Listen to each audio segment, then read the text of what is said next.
তো এটা কিন্তু একটা পবিত্র জায়গা আপনাদের কাছে, আমাদের কাছে যেমন পবিত্র জায়গা সৌদি আরব, আপনাদের কাছে এটা খুব অত্যন্ত গুরুত্বপূর্ণ একটা জায়গা।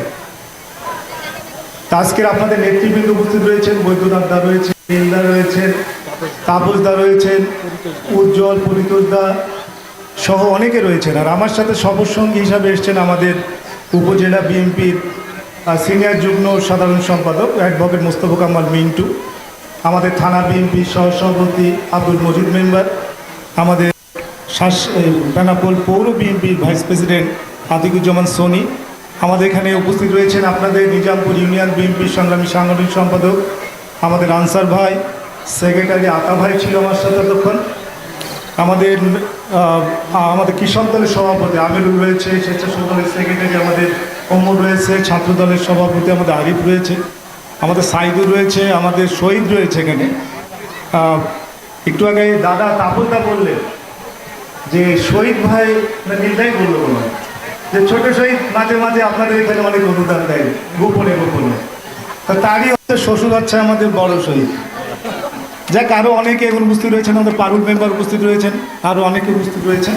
আমার সামনে আমার মা বোনেরা, আমার ভাই ও সকলকে আমার ব্যক্তিগত পক্ষ থেকে নমস্কার।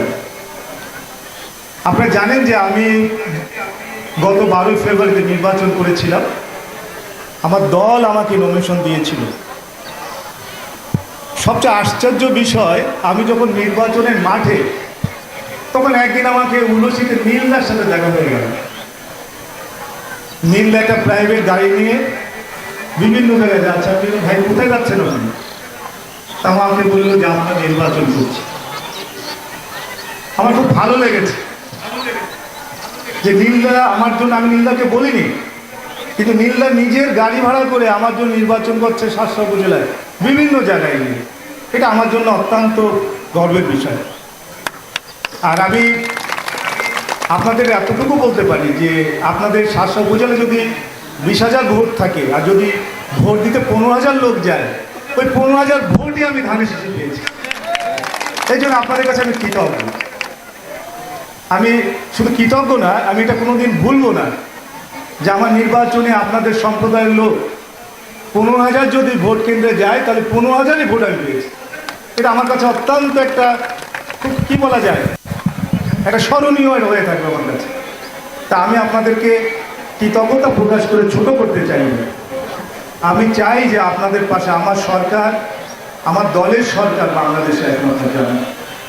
আমার নেতা জনাব তারেক রহমান প্রধানমন্ত্রী আজকে, তা উনি বলেছেন যে আমরা কোনো হিন্দু, খ্রিস্টান, বৌদ্ধ, মুসলিম, আমরা কোনো আলাদা কোনো নাগরিক নই, আমরা সবাই বাংলাদেশ। উনি বলেছেন না সবার আগে বাংলাদেশ, তার মানে কি আমরা সবাই বাংলাদেশি। 1971 সালে ওদিন কিন্তু কোনো মুসলিম, কোনো হিন্দু, খ্রিস্টান, বৌদ্ধ এই বাংলাদেশের জন্য রক্ত দেয়নি। সকলে মিলে আমরা সকলে বাংলাদেশি, আমরা সকলে মিলে এদেশের স্বাধীনতার জন্য রক্ত দিয়েছি।